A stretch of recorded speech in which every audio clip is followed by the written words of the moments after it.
welcome to not just another Isolation Insight event, but the first of a week of events we're hosting at this time at the UK in a Changing Europe. This is our alternative to online conferences, if you like. We decided that basically most people wouldn't want to sit through a day of Zoom. So what we do is put up an event on every day at lunchtime at the same time, dealing with different aspects of economics. So today we're revisiting the economics of Brexit and COVID with our, what I'm going to call them, our economics panel, because that's what they've de facto become. Tomorrow we're talking about impacts on business. On Wednesday we're talking about economics and populism. On Thursday we've got an event on inequality. And on Friday we've got a panel who are just going to be there to answer your questions. So if you leave today frustrated by the fact that your question hasn't been posed, if you come back on Friday, your odds will be far better.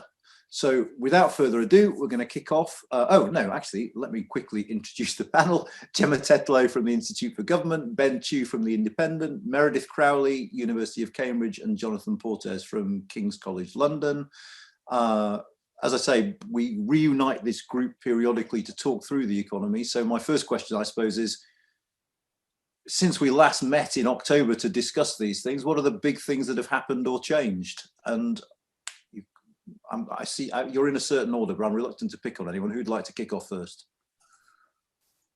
I'm happy to give it a go first. Thanks, Gemma. I'd probably highlight two major things that have changed since we last talked in October. I guess the first thing is that we've seen the reality of what has happened to the economy and trade in the early months since the end of the transition period. So we've seen some of the impacts of the new barriers to trade with the EU and some of the impacts of what's going on the border with Northern Ireland and GB.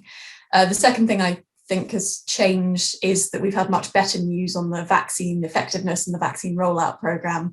So that's put us in a position where we're now expecting a faster bounce back of economic activity this year, getting back to normal more quickly. But certainly, according to the OBR's forecast, that hasn't really changed the long-term picture, that we'll be still getting back to a depressed economic state after COVID dust has settled, but getting them back there more quickly. Thank you.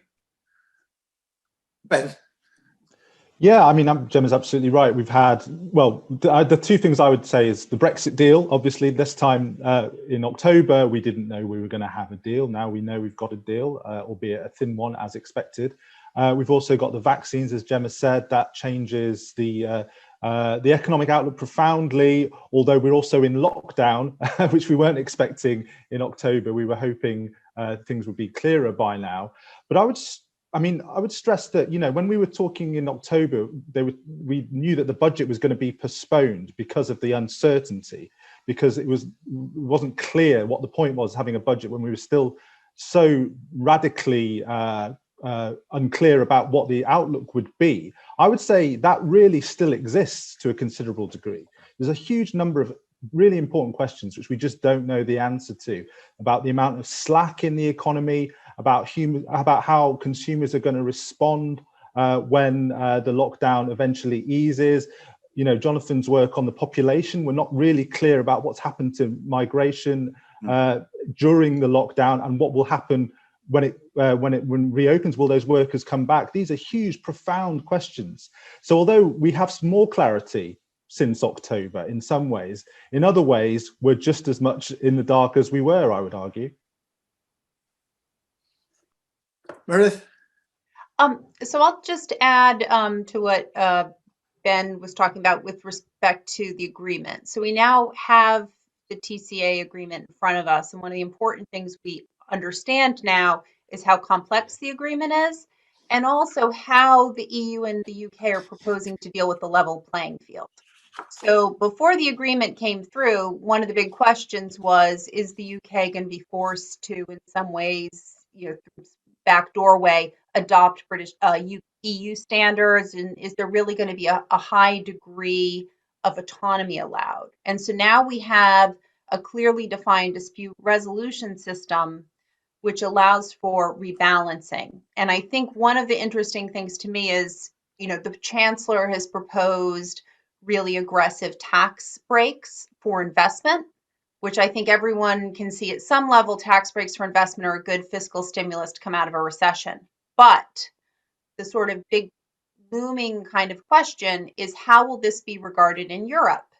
And one of the issues with rebalancing is, if there's substantial material impacts on trade and investment associated with future UK policy, theoretically, the EU can say this is undermining our own sort of market integrity, and they could go into a process that could allow them to impose tariffs on goods coming in from the UK.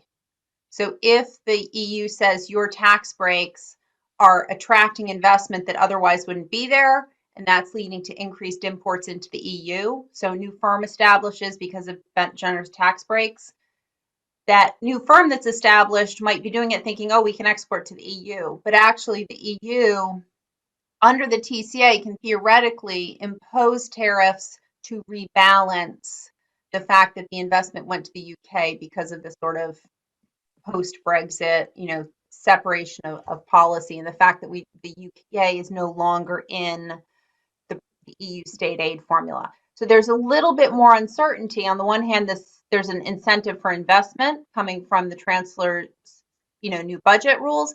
But on the other hand, there's a disincentive associated with, if you take the big tax cut and you get the investment benefit, you might not be able to export to the EU anymore. So it's a little bit of a mixed bag. When it comes to what the Chancellor said about free ports, do you think that might trigger those clauses in the TCA? Do you think the EU might be looking at those and thinking, hang on a sec? They could theoretically. I think it's a little bit more complicated. I think, generally, if you could go either way. So both, whether you get a big investment and you put it into a free port, and then you try to start exporting to the EU after taking a big kind of expense on your investment in a free port geography, and then you're exporting something onto the EU could say, well, that investment was disproportionate. It doesn't matter to them whether it's coming under free ports or under the general tax policy. That disproportionate investment associated with like new tax policy in the UK could be problematic and could spark retaliatory tariffs. I think there's maybe with free ports, the UK could try to persuade the EU not to retaliate against against a special investment provision in an economically deprived area. But there's nothing about that in the treaty. So they could try to say this is a depressed area, and that's a very minor part of the economy, and it's geographically dealing with poverty, and try to persuade them that it's not something they should retaliate against. But there's nothing clearly laid out for, say, specific economic development in the TCA. Excellent. And Jonathan, last but not least. So I think 2 points, partly following on from what Meredith said. The first is the sort of short term, what we've learned about the economic impacts of Brexit since January the 1st. And I think my summary would be, so far so good, if you're a trade expert or an economist. That is to say, the predictions of what the trade expert said, which is what really matters is non-tariff barriers, and that will lead to that those will, despite some bizarre assertions both by fringe economists and fringe people talking about trade without knowing anything about it, that somehow these barriers would be of negligible cost or even not legal somehow under WTO rules with the new trade agreement. The mainstream view is portrayal. The impact of non-tariff barriers is significant. And then, it is very early and we really have no reliable data at all. And I think the ONS published something today explaining why it would be very difficult to interpret the data for some time. But, the modeling work of people like Tom Sampson and others suggests really quite large falls in trade between the UK and the EU of 25 to 30%. And I'd say that what we've seen so far does not immediately seem inconsistent with that. And the sort of general view of economists that the likely impacts of Brexit are going to be significant, not disastrous, not catastrophic, but not negligible either, significant negative impacts on the trade-oriented bit of the UK economy, I'd say so far that those predictions are looking reasonably plausible still. The idea that this would make no difference at all doesn't seem to be validated. Equally, the idea that some sort of terrible catastrophe and the roof was going to fall in and we wouldn't be able to get fresh tomatoes in our stores, that's not true either. So far so good for the experts. The second point I get, which is sort of following on from Meredith's point, and Meredith knows far more about the detail than I did, but making a sort of political economy point, which is that I think what we are seeing is that it's really, really quite difficult to have a in-between trade relationship between a large country and a very, very large country, or very, very large trading bloc. That there is a significant risk that, and I think some of us identified this a couple of months ago when the agreement came out. This looks like an unstable equilibrium. That either you're going to get, either at some point you're going to get a much more, much closer relationship over time, that we will reconverge, or that we will diverge. And it seems equally clear to me that for this government at least, the clear direction is divergence. And that's been very obvious in some of the things we've been hearing, both from the bank and from politicians about financial services. There is not going to be any substantive equivalence between the UK and the EU. We are going to diverge. Both sides are going to take effectively a mercantilist approach to financial services.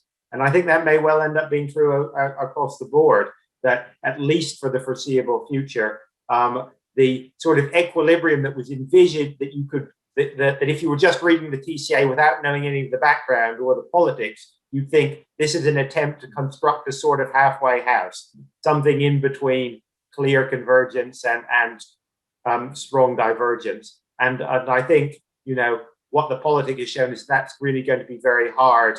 At least in the short term, the pressures are going to be towards divergence, and Meredith has outlined some of the ways in which that might occur. Thank you. And let me just say one thing to the audience first and foremost, which is you'll be helping me tremendously if you voted for the questions you wanted me to ask the panel, just so I get a sense of what questions you find most interesting. But just following on from your answer, Jonathan, on the impact of the pandemic, and this is for any or all of you, how has your thinking moved on since we last spoke? I mean, obviously the vaccine is a massive development, but in terms of how the economics played on, I mean, at various times people have talked of V-shape, K-shape, any other letter you choose to pick shape. But where are you now, and what has changed in your thinking, Meredith? So I'll say, I think Jonathan, and apologies if this is wrong, I think early on he was saying, this is a quick demand shock and we're most likely to see a V shape. And I think in the summer, I thought that the recession could be more L-shaped, meaning that we could go down and stay low, because until there was a vaccine that was really working, I saw us potentially having multiple rounds of this lockdown that could lead to uncertainty and kind of keep us sluggish for a long time. And so I think I'm now thinking we're going back toward, a V shape, or at least if we were in a big L, the L should start to, shoot up, and we should start to improve as more and more vaccine comes online. As the lockdown eases this time, I think because such a big fraction of the population will have been vaccinated, we're much less likely to go through more rounds of this prolonging and staying low. So I think that, with the stimulus, we should, and the vaccine together, we should be able to come out of this in the summer. And there should be a strong bounce back, and that we should stay with a high level of activity, because we won't have this repeated bouts of shutting down the economy. Yep, Gemma? I would agree with Meredith there. I think we do, since we last spoke, have a lot more certainty about the fact that we are on a path towards something more like normality, and that we have a vaccine that will be effective enough to be able to do that, provided government policy sort of looks at the evidence and doesn't move too quickly and risk the need for a further lockdown before enough people are vaccinated and that sort of thing. But personally, I'm a bit interested in what others think. I think we still have perhaps the same degree of uncertainty about what the longer term impacts might be. So I think it remains to be seen exactly how quickly people do return to their previous behaviours when the restrictions get lifted, and what the longer term impacts might be on certain parts of the economy. That still seems to be pretty uncertain, and something we'll learn as the months go on. Yeah, Ben? Yeah, I think we clearly have the potential for a very strong recovery. But as Gemma said, the key question is how much scarring is there going to be in the medium to long term? And I don't know the answer to that, but I do slightly worry that people are looking at the forecast for the OBR for 3% of GDP long-term scarring. Bank of England, Andrew Bailey today was saying banks estimate about 1.75%, and are taking these as a bit almost like set in stone.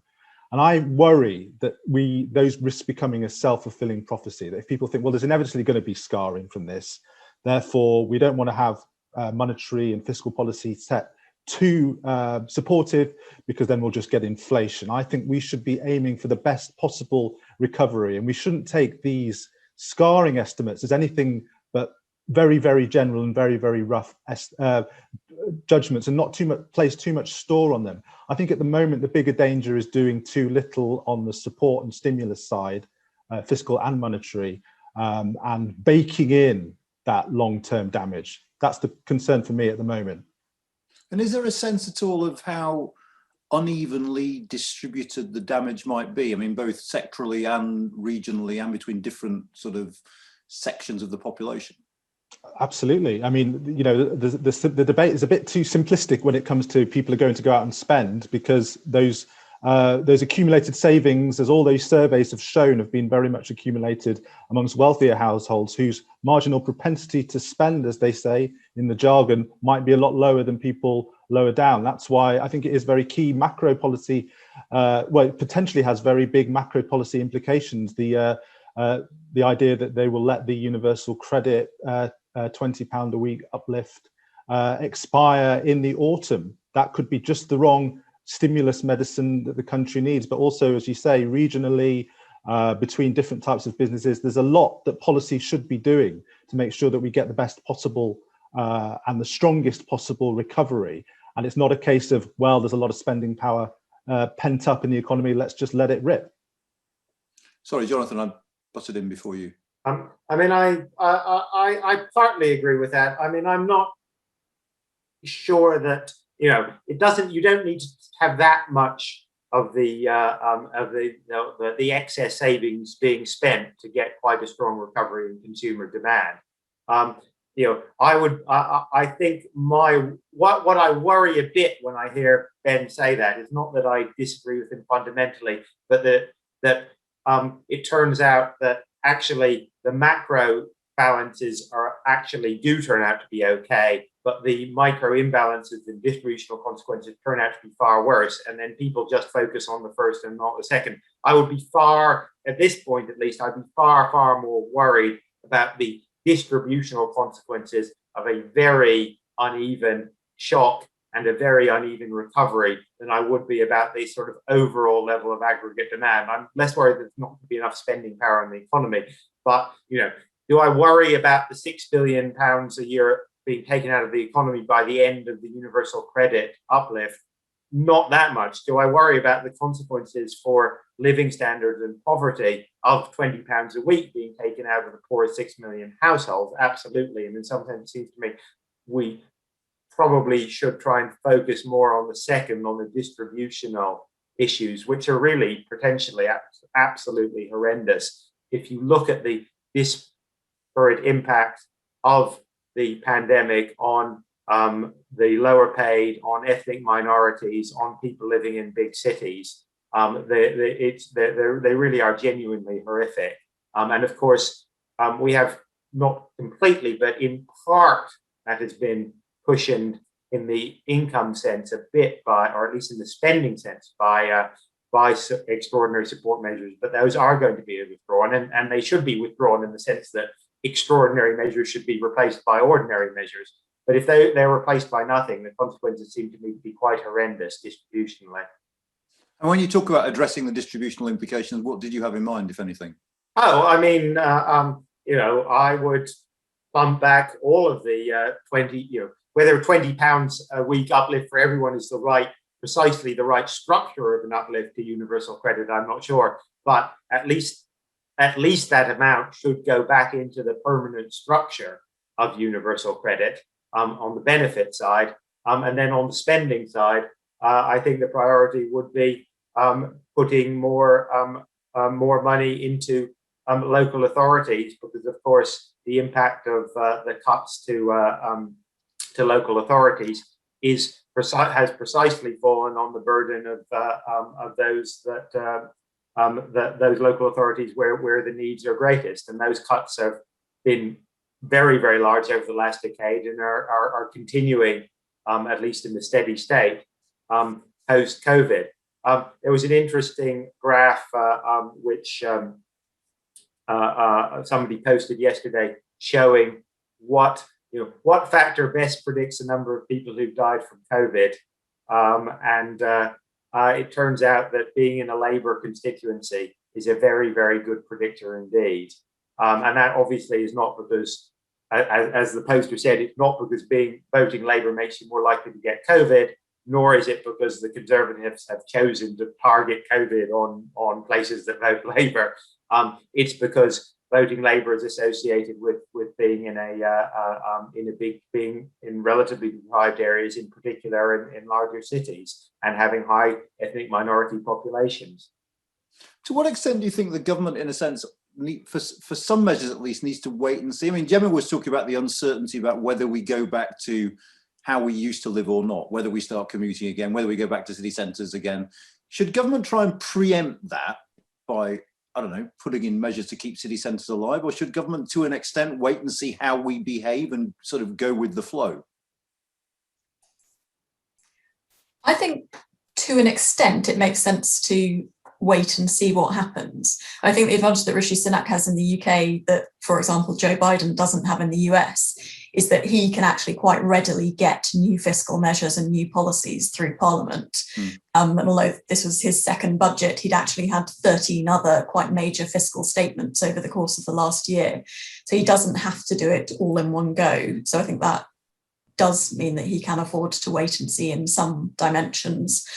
On the other hand, if we're more talking about supporting business growth or development or restructuring, there's an extent to which the private sector needs to understand what government's role is going to be in that, to understand whether they have a future and how that will work. So they can't just sort of completely make it up on the hoof, I think. Yeah, Meredith? Well, I'll just say I take Gemma's point. I think I agree with it.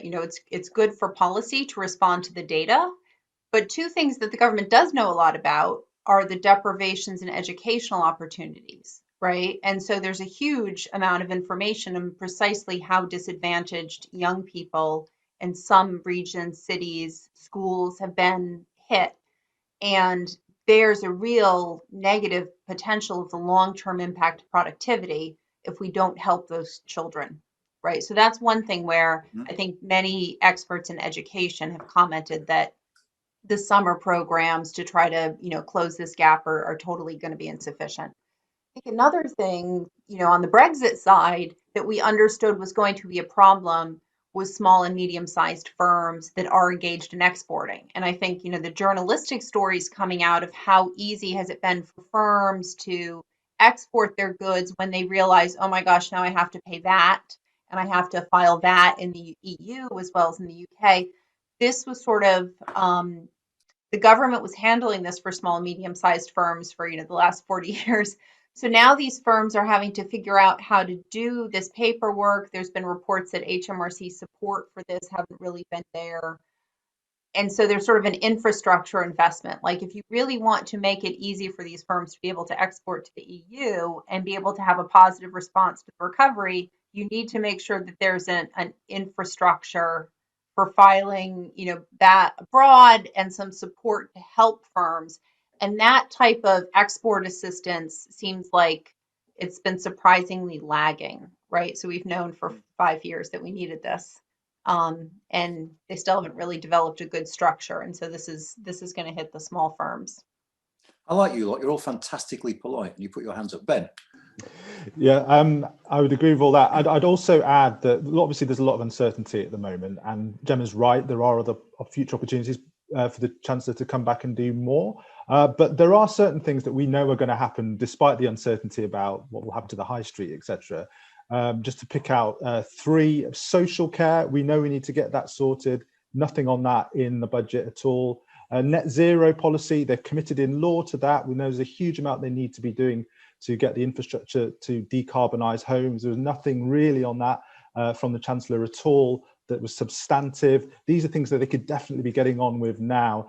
Local government, as Jonathan mentioned, massively starved of cash. There's no future scenario that you can really see that involves local governments needing less money. They're going to need a lot more. And yet the Chancellor has penciled in further cuts to the non-protected departments, which includes local government. So yes, there's uncertainty. Yes, he needs to be nimble, but there are certain things which we do know are coming down the tracks, which do need to be sorted, and a lot of them just weren't addressed in the budget at all, which is very regrettable.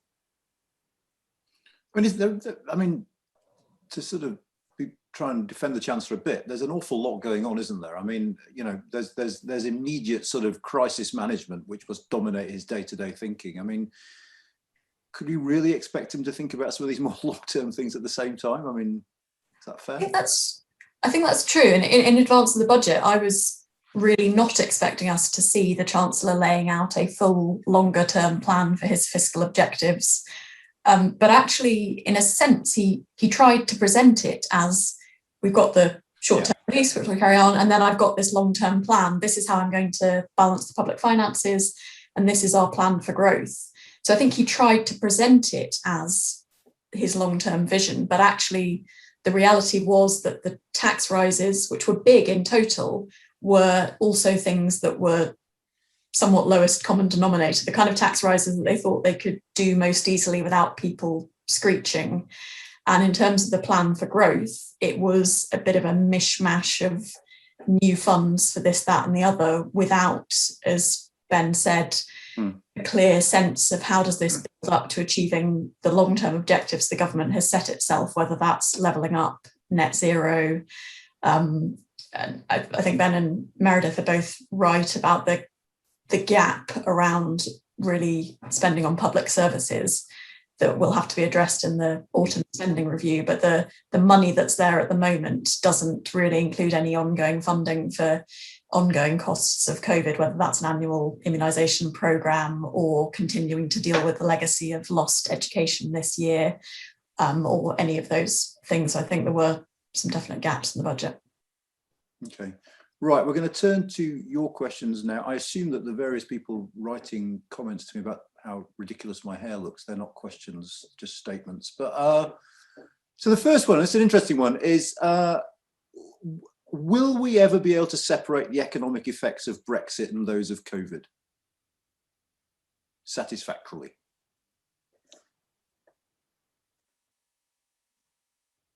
Meredith.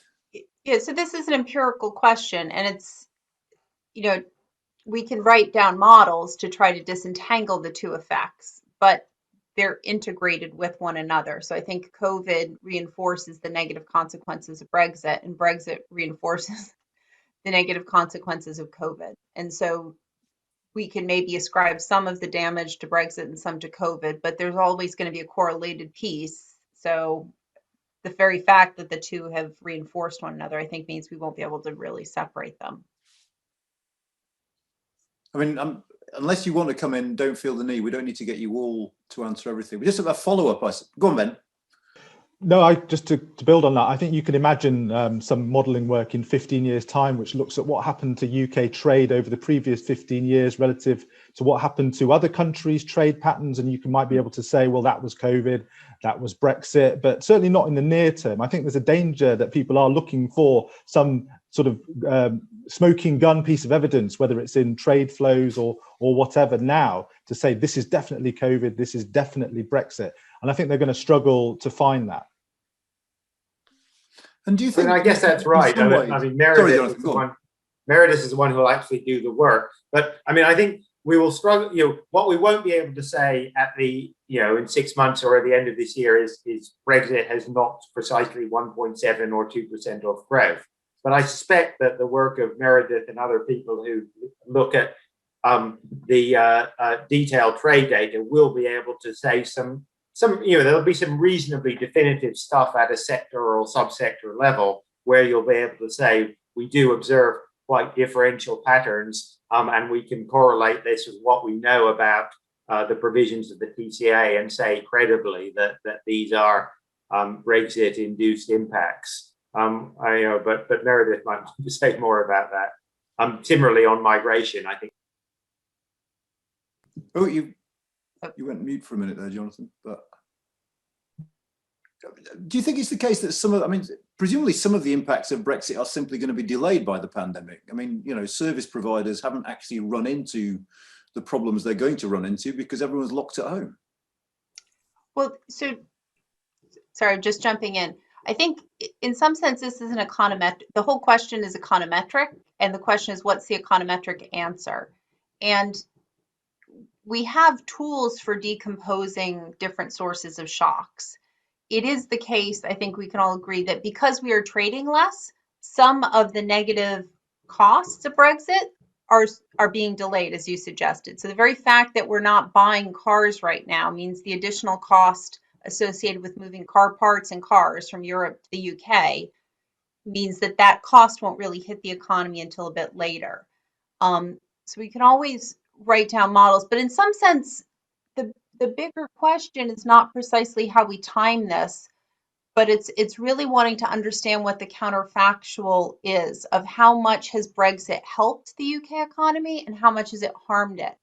And so in some sense, the help is going to be for us looking 10 years from now, what kinds of differences in tax policy, what types of differences in subsidy policy and other types of economic policy were implemented because of Brexit.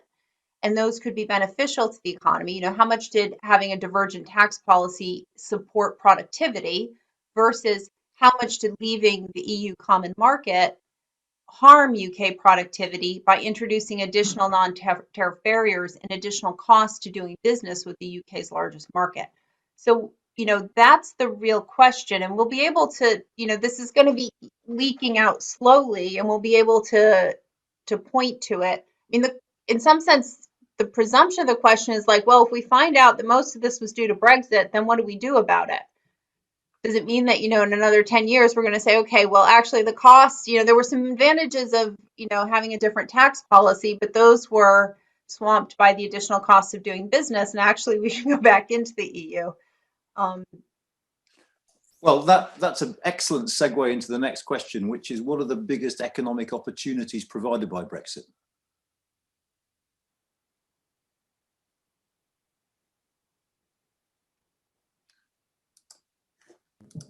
Well, okay, so I think in the short term, there's not leaving aside whether or not we won't go into. I hope the strange question of whether the vaccine represents a sort of Brexit effect or not. But leaving that aside, I think it's not completely the government position, which is sort of the economic opportunities will take quite a while to materialize in any concrete form, isn't actually a crazy position, right? To the extent that the opportunities of Brexit are those that are presented by the opportunity, two things, I think, the opportunity to diverge from EU regulations and the opportunity to extend trading links with non-EU countries. To the extent that you regard those as genuine opportunities, you would expect them to take some time to materialize. So I think what the government, although it is a bit equivocal on this, has adopted what I think is the sort of correct position, which is the opportunities from divergence do not come from tearing up EU environmental or labor regulations. They come from future regulations on things like fintech, biotech, and so on, where we can perhaps be faster and more nimble. And that again, that is not a crazy position, but those opportunities will take some time to materialize.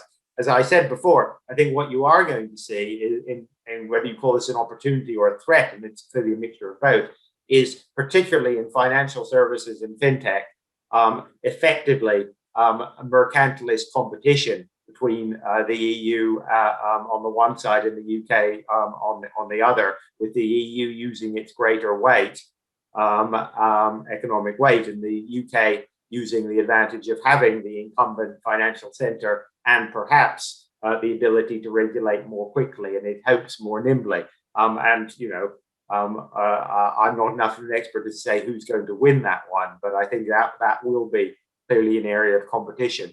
On trade deals, well, I think we all know the reasons for being skeptical. I think there is perhaps more space towards a trade deal with some sort of, if not a fully fledged trade deal, at least a deeper trade relationship with India than there was, say, a couple of years ago, because the biggest single hurdle there, the complete reluctance of the May government to make any move or concessions on migration-related issues, has been dropped. So we can at least, that doesn't mean there aren't still very large obstacles to a substantive trade deal with India, but it does mean that we can at least begin those negotiations without them immediately being blown up by having a xenophobic prime minister who doesn't want any Indians coming here.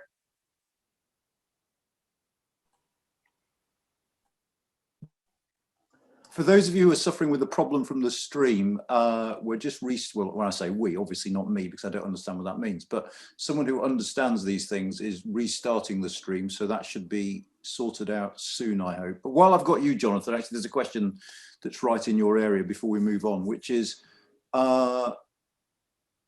what precisely do we know about levels of emigration from the UK? And isn't that by far going to be the biggest economic impact that we've faced at the moment, simply because so many people seem to have left? Well, the answer is we know nothing precisely. I think we know with a reasonable degree of certainty that very large numbers of people have indeed left. And that, we know that from both what the very unreliable and uncertain data show, which show a very large number in the latest official statistics, perhaps 1 million. There's a lot of uncertainty around that, potentially in both directions. But I think we also know anecdotally that large numbers of people left, and it's quite obvious why. The UK handled the pandemic very badly from both an economic and health perspective in the initial phase, and at the same time, the sectors that were most badly hit, were those which disproportionately employ migrants, and migrants are concentrated in areas and sectors where it's both easiest for them to leave if they live in the private rental sector, and most financially advantageous. There are all sorts of reasons why this happened. What does it mean medium to long term, though? Obviously, this depends on what happens post-pandemic. And you can tell, I think, there are different scenarios here. You can actually tell an optimistic scenario where from being the worst, where London goes from being perhaps the worst place to be in Europe in the spring, summer of 2020, to where it goes to being the best place in Europe to be in the summer of 2021, because we have vaccinated much more quickly than almost any other big country, and London is booming. Equally, it's possible that despite our success in vaccination, we still see a relatively stagnant recovery, and that some of the, that in particular, some of the sectors that are worst hit because of permanent changes, which we've all agreed we don't know how big they're going to be, but permanent shifts to working from home hit some customer-facing services. So I think there is a huge amount of uncertainty, and the OBR did recognize this in its publication last week, where it said that there was a significant downside risk to potential output because of the potential shrinkage in the population. But which way will go, I think we genuinely don't know.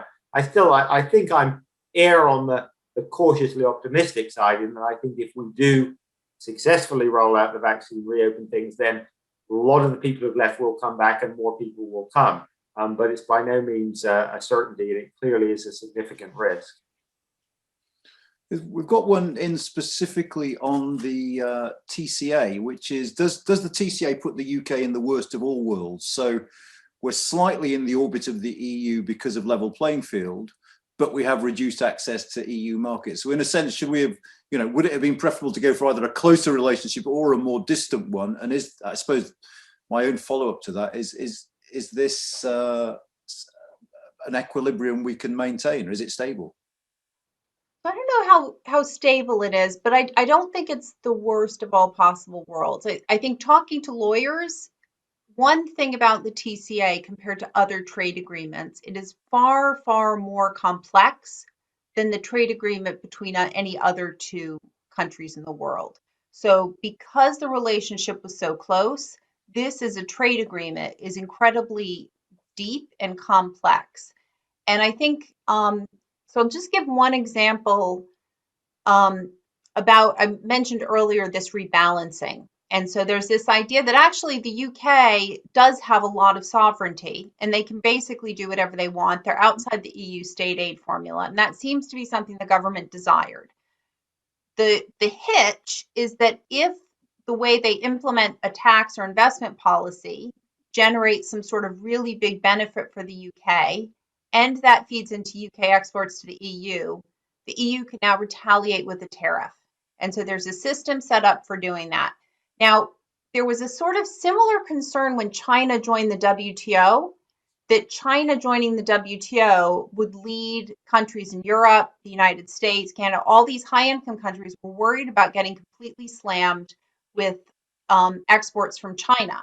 And so the China accession agreement to the WTO had this sort of complicated provision that said if there are very high exports to any WTO member, and that WTO member investigates the China exports and decides to impose a tariff on China just to stem the flow of imports and to help them manage their adjustment to having China as part of the WTO, then second members of the WTO can then follow on and do the same tariff. So it was this sort of complicated ability to retaliate against China.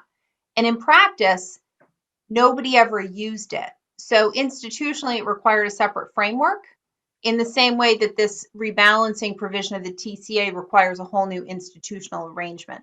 So one hope is that because it's complicated to do these retaliatory tariffs, the EU might not follow through with it. So sort of a meandering explanation for the agreement is super complicated, and we won't know how it's going to play out in terms of UK's access to the EU market until we see how the EU wants to implement it and how the EU is viewing it and how the EU responds to things like the Chancellor's aggressive tax benefits for new investment. And so they can go, either they could right at the start say, we really don't like what you're doing with your tax policy and we're going to fight you from the start. Or they could say, we're going to live and let it go for a while. And we're only going to choose really, really burdensome cases where we think this has really gone overboard. And we don't know how they're going to calibrate their response to UK policy. So in some ways, a flexible agreement can be good and that there is flexibility. So we'll have to see how that flexibility is used. Does anyone else want to comment on the Ben?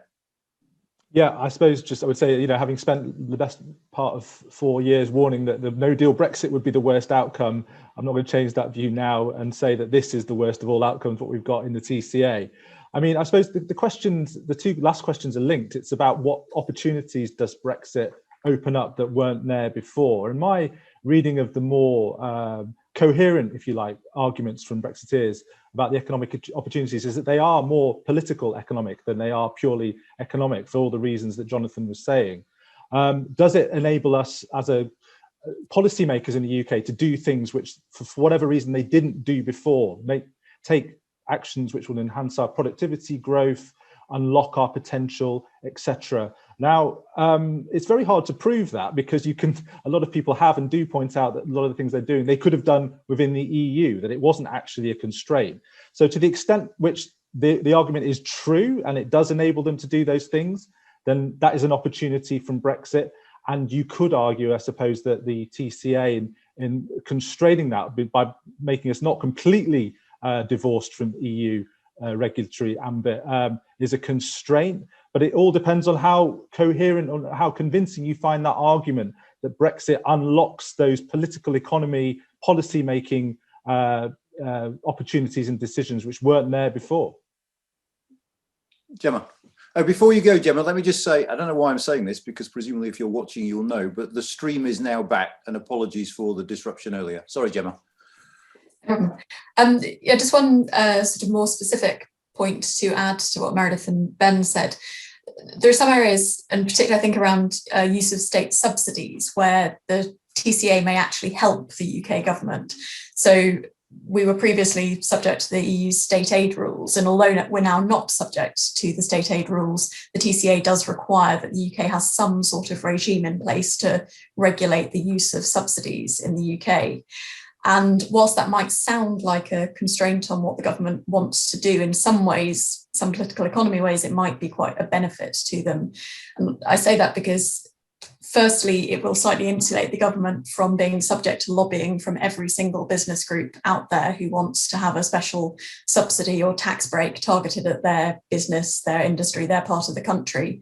And also, if you don't have any kind of regime regulating the use of subsidies in that way, you can end up in a situation where you have different parts of the country trying to beggar thy neighbour, attract business into one bit of the country away from another bit of the country, which for the UK as a whole is not terribly beneficial. And so actually the TCA requiring some kind of regime to regulate those policies actually should be beneficial for the UK government in general, even though it looks like a constraint on their behaviour. Of course, one of the political rationales for Brexit we used to hear was that Brexit would mean that we can no longer blame the EU for things that go wrong in this country. But I suspect it's going to be a long time before we reap that particular benefit, judging from the tone of the government on the EU at the moment. I think we'll be blaming the EU for things for a long, long while to come. Just on the domestic implications, we've got a question here about sort of rebalancing the economy away from financial services. That is to say, you know, if financial services lose a lot of their access to the EU, does that in a sense force us to bite the bullet of that rebalancing away from financial services? Should we do it? Is it practical? Is that an opportunity that we haven't really thought about yet?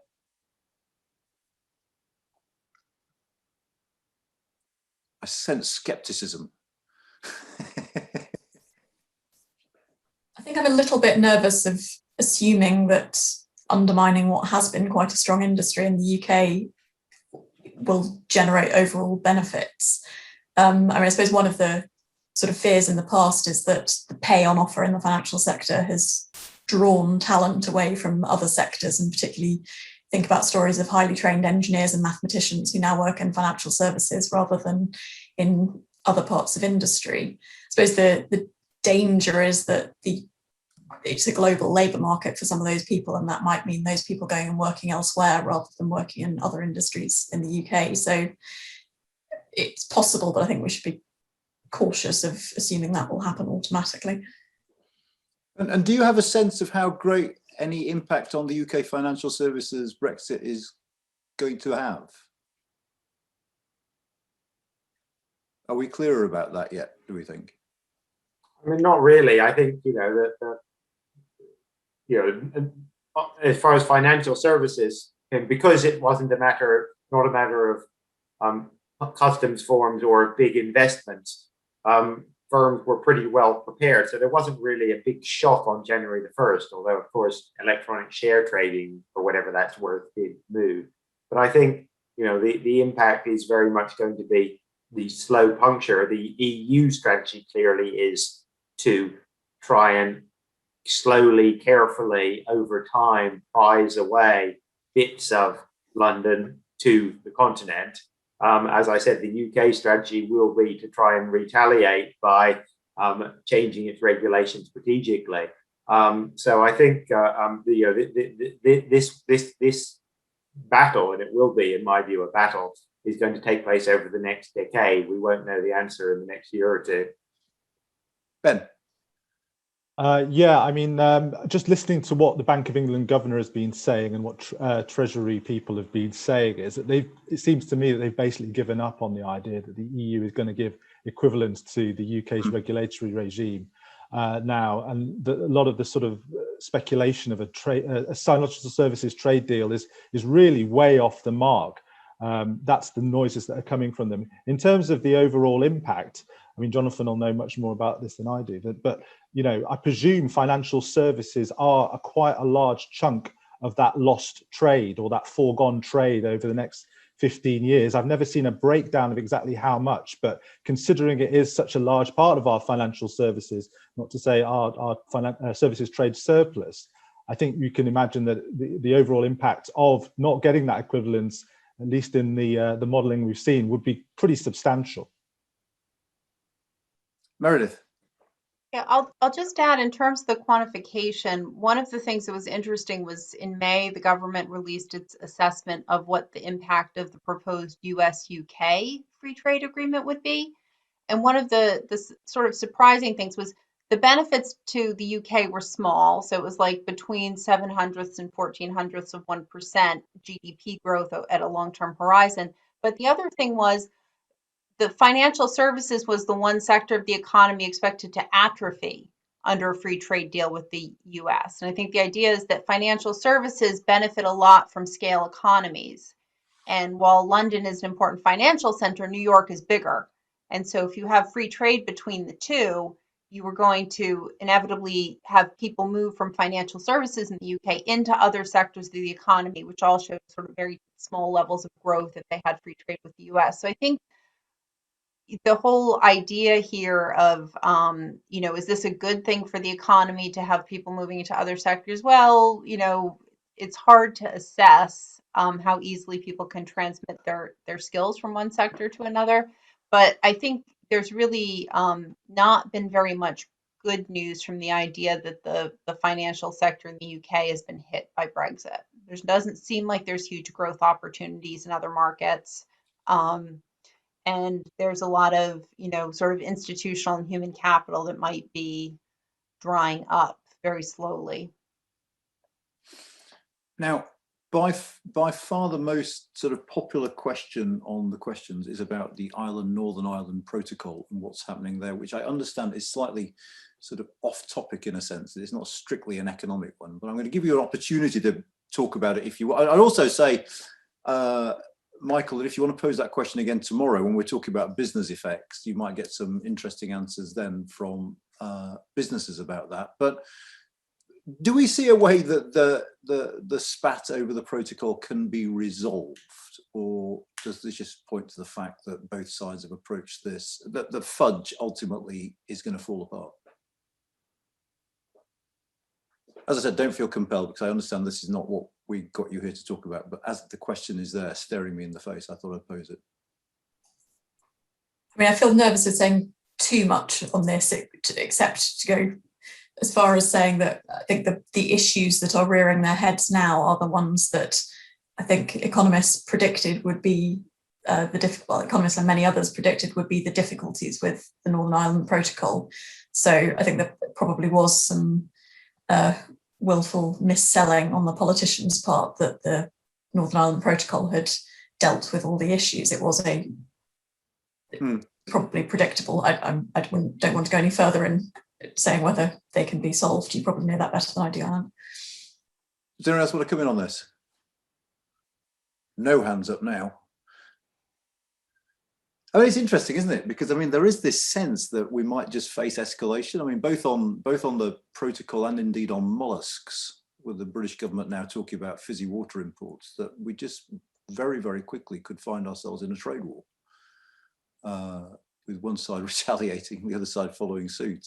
Yeah, I mean, I think that is right. I mean, you know, like others, I'm not pretending to any expertise, but you know, it seems to me reasonably obvious that you know, with goodwill on both sides, these, we've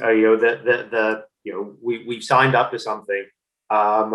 We could make it work, and yes, there would be a border down the Irish Sea, but it wouldn't be the end of the world, for either for businesses or for individuals. But the British government has chosen not to try and make that work, but to choose confrontation, and the EU, that is not helped by the EU hasn't really tried to reset the relationship. Maybe it could have, maybe it couldn't, hard to say, but the legalistic and structure of the EU make it very difficult for them to do anything with this sort of confrontation, but escalate further. So, I think we talk about the TCA as if it was a done deal. It's not a done deal. It's not been ratified by the European Parliament. And the whether or not it is, the prospects of a trade, what at the very least a sort of low-level trade war over the next few years seem to me to be quite high, actually. So we could do a fourth rewrite of our no deal report, Jonathan. Ben. Yeah, just to sort of follow up very briefly. I mean, as Jonathan said, this is a question of you need goodwill between the two sides, and it doesn't seem to me a very good starting position to say for the British side to deny continue to deny the consequences of the protocol which it signed up to and voted through and heralded as a great triumph. These were, as Gemma said, pointed out at the time, these economic implications for it. They need to own them, and then they can start to move on. It seems to me that's a necessary condition for moving on to the goodwill stage of dealing with these inevitable economic frictions that result from it. There's a couple of questions about inflation, sort of, and the post-pandemic recovery. Is inflation something we should be a little bit concerned about, or is it really not an issue at the moment? As we come out of lockdown, maybe people start spending their money again. Is this a concern? Yeah, Ben. I think it comes back to what I was saying at the start, is we just don't know how big the output gap is. We don't know how much slack is in the UK economy. There's these various estimates from the OBR, from the Bank of England, from private sector economists, all very, very credible. The answer is we just don't know. We've never been in this kind of slump before, where essentially the government has shut down a lot of activity and people have stopped going out. How much that can be bounced back, how much we can bounce back from that easily, and the supply capacity of the economy will bounce back with demand. It's plausible it could come back just as it was. It's also plausible that there is long-term scarring, and if demand comes back too quickly, we will have inflation. I don't think we can be confident about any of those judgments. My preference would be, as I was saying at the start, is to assume not much damage, keep monetary and fiscal settings on stimulus, and then deal with the inflation, any inflation which does result through the tried and tested method of the Bank of England raising interest rates. Does anyone else want to come in? I know, Jonathan, you've had thoughts on the danger of inflation before. You're on mute. Yeah, I agree with Ben. Could there be a one-off hit to prices? Quite possibly. Do I see that becoming entrenched? No. I mean, the really interesting thing, I think, is what's going to happen in the US, where the Biden stimulus is really going to test this the question of whether you can indeed generate significant inflation by pumping lots of money into the economy, one way or the other, and we'll really get some very interesting results from that. Anyone else want to come? Meredith. Yeah, I'll just say, I think inflation is not at the top of my worry list for the UK economy. I mean, we could see some negative consequences if growth is really elaborate. But as Ben said, we can always hike up interest rates. I think the one thing maybe to think about is when we had the big depreciation of the pound back in June 2016, we saw prices of the things we use as inputs into production here rise quite quickly. So the cost of the depreciation in terms of, did we have to pay more for the things we were importing, in terms of parts and stuff? Yes, we did. And so that's sort of a permanent kind of negative hit to some business costs. So I think I'm less worried about a kind of stimulus related inflation. It's not too long ago that we were worried about inflation being too low. So, maybe if we have inflation, that's not the worst problem in the world. But I think there's also, as much as I say I'm not worried about inflation, I'm also aware of the fact that the weak pound means that costs of purchasing lots of things are higher than they were some years ago. And so that was sort of like a permanent hit associated with the loss of the value of the pound. Okay, Gemma, did you want to? much faith do you have that in a post-pandemic, post-Brexit situation, the government can really meaningfully bring about some sort of levelling up of the UK economy? Well, I mean, I think that's I would dispute the premise of the question. Something, can it? Yes. Does it want to? On the basis of the evidence so far, no. If you were serious about levelling up, you would certainly make the £20 a week universal credit uplift permanent. You would certainly restore cuts to local councils over the last 10 years.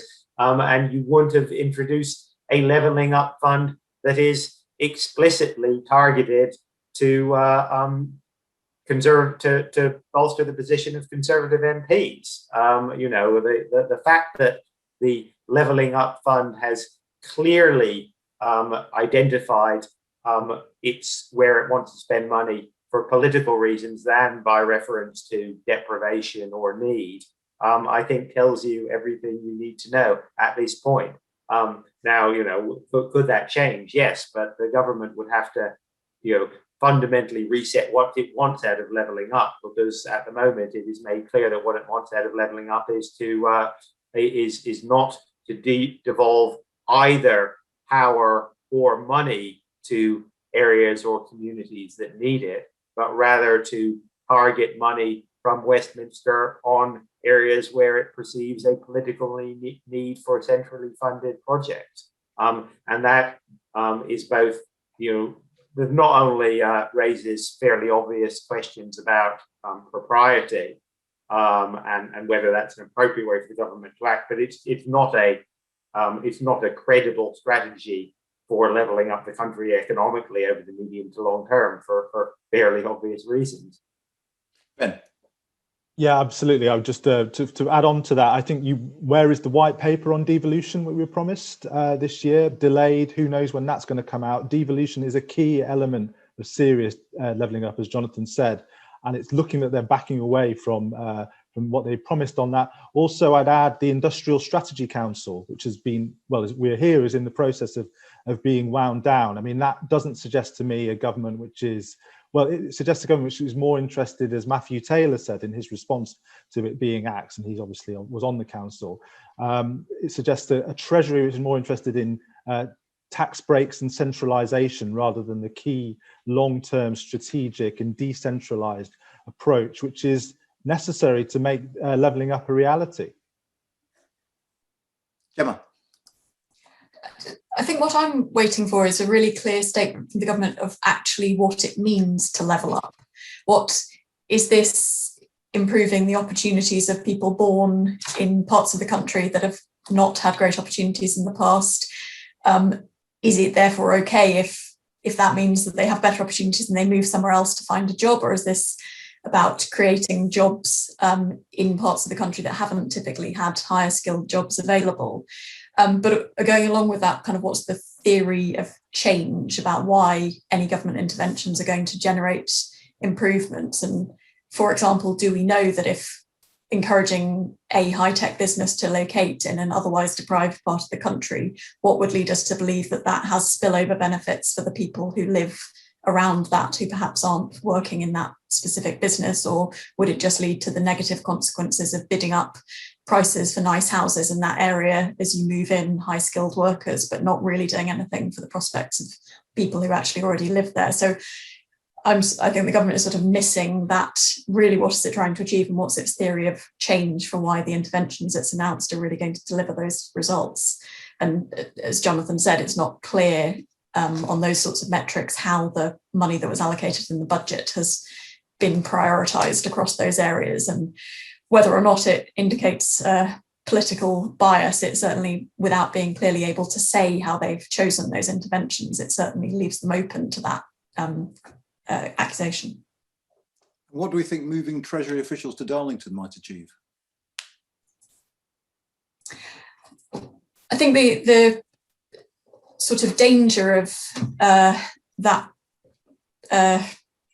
proposal is you really need a hub of jobs. So if you want to attract the best Treasury civil servants to work in Darlington, there needs to be a sense in which they have career prospects in that area. So other jobs requiring similar skills that they could move on to from their job in the Treasury, other jobs available for perhaps those people's partners. I mean, most people now are in two-earner couples, so people's decision about whether they would be happy to relocate to Darlington will not only be, have I got a job in the Treasury, but can my partner get a suitable job in the local area as well? So I think there's a sort of concern that Darlington, particularly for that choice, is there's not that nexus of other jobs in the area around that. And presumably, as Ben was saying, this is tied into a larger vision about devolution as well. You need to have some overall strategy. But Ben, you wanted to come in. Yeah, just to reinforce what Gemma was saying there. I mean, I think if you think that the key problem with the regions in the UK, in England, is underpowered cities in the north, which I find quite a compelling analysis, as opposed to people who think we need stronger towns. The Darlington decision really leans against that policy, in that you should be building up the capacity of big cities like Leeds and Manchester and Liverpool and Newcastle, because that's where you're going to get the productivity growth. That's where you really get the bang for your buck from these kind of moves. Moving it to Darlington, it does smack of the ONS being moved to Newport as a kind of thing which is going to look back on and say, well, that was a wrong decision. We should have gone where there were, as Gemma said, lots of complementary jobs and a strong, potentially stronger ecosystem that we are building into and feeding and enhancing. I mean, just very quickly from the sort of government perspective of moving it to Darlington, we do actually have quite a lot of civil servants working outside London already. The problem in the past has been that a lot of the policy making happens in London because that's where the politicians are. So to make it work, you really are going to need to ensure that ministers are going to Darlington to talk to their policy officials face to face and make sure you have that interaction, which might be absolutely fine with a Chancellor whose seat is very close to Darlington, but perhaps in the future with a different Chancellor, the danger would be that they're less inclined to go and visit Darlington and that those civil servants become more detached again. Yeah, you've got to wonder if the next Chancellor is from Cornwall or his seat is in Cornwall. How enticing a prospect Darlington will be. There's a couple of questions about the sort of medium-term future of UK-EU relations, which are interesting. And the thrust is, will the weight of the economic cost of Brexit push the two sides to seek a closer arrangement, either by adding to what they have now or by trying to deepen what they have now? Do you have any thoughts about this, whether the economics will drive them towards moving closer? I'm cynical as a political scientist, but let's take the economic view. I mean, I think surely we've learned from the last decade or so that economics on its own, the fact that something is economically beneficial does not mean it's going to happen. That doesn't mean it won't happen either. But the idea that some people seem to have that economic gravity will mean that there has to be a closer relationship in future, I think is just hopelessly reductive.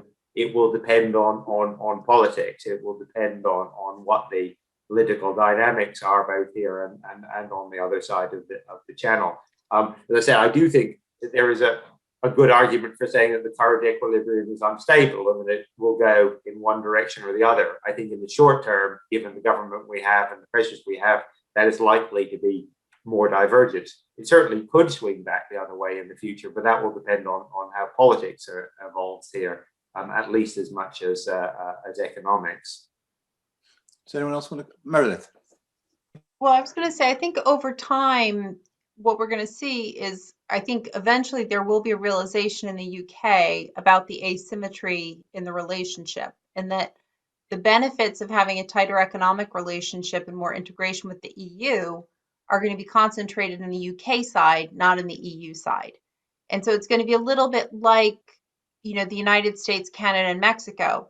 For Canada and Mexico, it's quite costly to have an end of the trade agreement with the United States. For the United States, it's much less costly. So we saw Donald Trump bully Canada and Mexico into a trade agreement that was a little bit more advantageous for the US and basically giving the US into the US demands, because Canada and Mexico kind of looked at the the prospect of having to separate from the US and said, actually, the benefits to us are larger for sticking around. They're not perfect, they're not infinite. So they weren't willing to take any deal the US offered, but they realized quite astutely that they didn't have a lot of bargaining power as the negotiations went forward. So I think eventually it might not be this quite immediate generation of politicians who realizes this, but I think going forward in time, there's going to be more of realization of, oh, we have a lot to gain from deeper integration. The EU doesn't. And so if we're going to negotiate something new, it's going to be an asymmetric negotiation with the UK having to be the side that's really eager to deepen the relationship. Otherwise, it won't happen. Let me turn that question on its head then and say, imagine, I'm not for a moment suggesting it's likely or probable, but imagine that the European Parliament refuses to ratify the TCA. So we slide back into no deal territory. How big a deal is that for the British economy? I mean, not just in terms of the numbers, as it were, and yes, there'll be tariffs, and yes, there'll be quotas, and yes, trade will be even harder, but is that something that will be noticeably more negative for us? Or is it something that, again, I mean, the political impacts of the economics of Brexit to date, at least, seem quite limited. Would no deal be qualitatively different in any way or not? For some sectors, it would be qualitatively different. It would totally change automobiles. So automobiles is a sector that's under, I think you have David Bailey coming in later this week, so he'll be able to speak to this more eloquently and more from a more informed position. But it will kill automobiles here. It's a sector that's undergoing transition with the switch to electric vehicles, which have a fundamentally different production kind of system. But the auto sector here would be totally, I think, really hit hard if the EU Parliament weren't to ratify the TCA. Other sectors, not such a big deal. Ben. It's time to dust off your UK and EU no deal Brexit explainer to get the answer to that. But I mean, with the addition that you would not have the COVID, or if it happened, I don't know, in a couple of months, you would have less COVID in things to muddy the waters on the impact. And you may have, as Meredith was saying, more sectoral, high-profile impacts, which will be more visible. But honestly, who knows on the political side? Yeah, I mean, politically, what's interesting, I suppose, is we would be in the context of a post-COVID bounce, wouldn't we? So whether that, that helps or hinders, I don't know. But I think it is something we probably need to start at least thinking about, just because, the relations between the two sides seem so fraught. Jonathan, do you want to add anything on? No, I agree with that. And to your last point, yes, we would be in a post-COVID bounce, but as Meredith said, specific sectors would be affected, and I think the impacts of a no deal, a new no deal on confidence, and in particular on large manufacturing sector, the sector would be very visible and very politically visible, even if at the same time restaurants and shops were reopening and pushing up GDP. So I think it would be a major shock, and particularly, I think the damage to the UK sort of international economic profile and image would be pretty severe. It's very hard to quantify, but it's not. It would not just be a couple of days headlines. It would be quite profoundly damaging, I think. Now we've got under a minute left. I can say that relatively confidently that I've got it right this time round. But Jonathan, can you just very, very quickly in 30 seconds, because a couple of people are saying they missed what you were saying earlier, because that's when we froze, take us through the economics of what's happening to migration and what the impact looks like it might be on the UK economy of. Someone asked if we knew precisely how many people left the country. I said no, we don't have an idea, even within hundreds of thousands. The latest ONS figures, if taken literally, suggest 1 million, but there's lots of uncertainty in both directions. But what I think we can say is that it's not surprising the UK was worst hit in economic and health terms by the pandemic, but that large numbers of people who are relatively mobile should have left the country, and they clearly have. We know that from the data. We also know it anecdotally. But the big question in terms of what's the medium to longer impact is what happens after the pandemic. Do people come back as the UK bounces back quicker because of the success of our vaccination program, as we have a bit of a boom later this year, in which case maybe the damage is relatively small, or do we actually have a relatively slow recovery? People aren't attracted back. Brexit makes it harder or less desirable for some people at least to return, in which case we could see quite significant long-term damage, as the OBR recognised last week. Brilliant, thank you. We've run out of time again, so I will reiterate my thanks to the four of you, and I hope we can get you back again in a few months' time to revisit the state of the economy and where we're at and have this conversation once again. Do fill in your surveys, even if it's only to point out that the chair was totally incompetent, and do join us 12 o'clock every day this week for another event on some aspect of the state of the UK economy. But for the moment, thank you all very, very much for joining us. Thank you to the panelists. It was a really, really interesting discussion as ever. Take care, and we'll see you soon. Bye-bye.